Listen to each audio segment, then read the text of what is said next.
পররাষ্ট্রমন্ত্রী doctor A K Abdul Momen বলেছেন, আফ্রিকায় আমাদের বিমান যায় না, তবে অন্য কোনো এয়ারলাইন্স সে দেশ থেকে আসলে তাদেরকে বোর্ডিং পাস দেওয়া হবে না। আর বোর্ডিং পাস দিলেও যাদের ডাবল ভ্যাকসিন আছে এবং টেস্ট রিপোর্ট নেগেটিভ তাদেরকে 14 দিন প্রাতিষ্ঠানিক কোয়ারেন্টাইনে থাকতে হবে।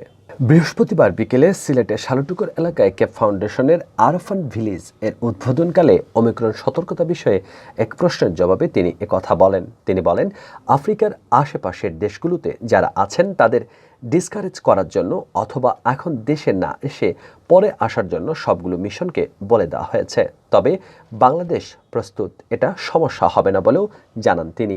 অপর এক প্রশ্নের জবাবে ভারতের প্রজাতন্ত্র দিবসে বাংলাদেশের প্রধানমন্ত্রীর প্রধান অতিথি হিসেবে যোগদানের বিষয়টি এখনও নিশ্চিত নয় বলে জানিয়েছেন পররাষ্ট্রমন্ত্রী।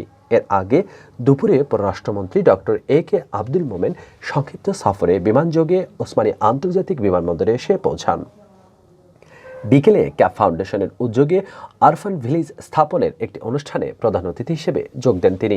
অনুষ্ঠানে পররাষ্ট্রমন্ত্রী ছাড়াও ক্যাপ ফাউন্ডেশনের সিও মোহাম্মদ আব্দুল নূর, সিটি মেয়র আরিফুল হক চৌধুরী, আওয়ামী লীগের সাংগঠনিক সম্পাদক শফিউল আলম চৌধুরী নাদেল, মহানগর আওয়ামী লীগের যুগ্ম সাধারণ সম্পাদক city councillor Azadur Rahman Azad, channel এস-এর চেয়ারম্যান আহমেদুস সামাদ চৌধুরী উপস্থিত ছিলেন।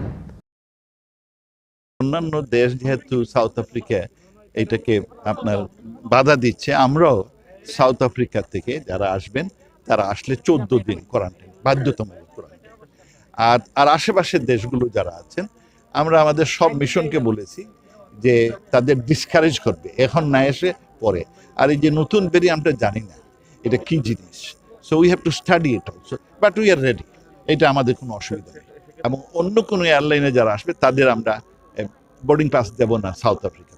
আর দিলেও যাদের ডাবল ভ্যাকসিন আছে, ইস্যু আছে, ওখানে অনেকের ভ্যাকসিন নেই। ডাবল ভ্যাকসিন এবং টেস্টের পরে আসলে 14 দিন বাধ্যতামূলক।